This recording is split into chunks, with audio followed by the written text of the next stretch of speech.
يلعب كرة إلى بغداد. بنجاح بنجاح بنجاح بنجاح بنجاح داخل منطقة الجزاء. بغداد بغداد بغداد. لا لا لا لا لا لا لا لا لا لا.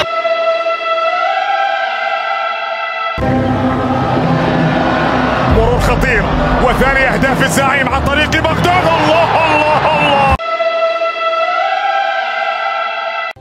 بغداد بونجاح. انتشرت بعض الأخبار بتقول إن النادي الأهلي أصبح قريب جدا من اللاعب الجزائري بغداد بونجاح. اللاعب الدولي بغداد بونجاح مواليد 24/11/91، فده يعني احنا في سكة 33 سنة. بغداد بونجاح حاليا لاعب لنادي الشمال القطري، لعب مع نادي الشمال القطري 15 ماتش، قدر يسجل 13 جول و6 اسيستات.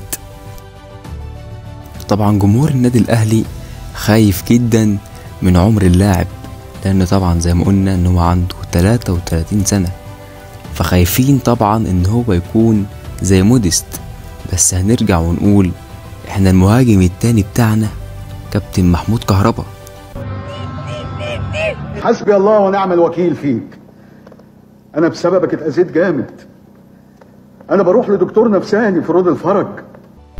بعيدا بس عن لسه حصل دلوقتي، تخيل ان يكون خط هجوم النادي الاهلي في كاس العالم للانديه يكون فيه بغداد بونجاح ووسام ابو علي. لك ان تتخيل ان خبرة بغداد بونجاح واللاعب المتكامل وسام ابو علي بيلعبوا في نفس الفريق وبيتنافسوا على نفس المكان. لك ان تتخيل عزيزي الاهلاوي، بعد ما كنا عندنا موديست وكهربا، دلوقتي هيكون عندنا وسام ابو علي اللاعب المتكامل والسفاح الجزائري بغداد بونجاح.